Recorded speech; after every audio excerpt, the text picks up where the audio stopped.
Joy. Prince, so say I no pick your call. Josh, I don't find you tired and I say, are you my guy? You my. I go carry those my sister children. Now they go that school, they pay in dollars now. I go carry them from school. Okay, all those big men children. Now so no be say I follow my uncle for Lekki. Go to carry children for school. My brother, as we just did the school, see one small girl gather her classmates, they teach them how to play piano. I say, child, this girl, these students, they learn well for this school, then they plan well. Before they know, they say, na AY daughter. I say, wow, this girl sabi this thing. As we they admire the girl, one small boy just remove in clothes. They fling in clothes. They run up and down. I say, "Mona hold this boy, Mona hold this boy." They say, "Make her leave him." Say, then they beat Pikin for big man school. They say, "Make her leave him." Say, "Na yanya Pikin." Say, they like wear clothes.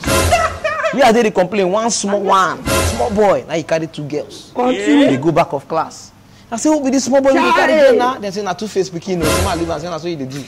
My brother is shocked. I did the complaint that one. Another small one just carry school bed. School bed. This one they carry, he even get dreadlocks. Carry school bed, run out. They hit the bed they start. I say, oh, this boy, he go spoil the reputation of this school. They say, na Terry Pikin to make a live on. Problem there. Brother, I just tired. Problem there. When they hold them, when they marry children, don't go that school. You understand? You know how they be, Malians. You say, they know they wear belts. Children when they go school now without belt. You want that?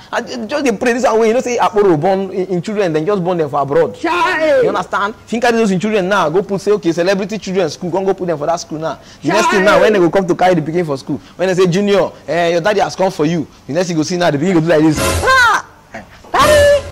Shout Okoko. Daddy, Okoko, Michael.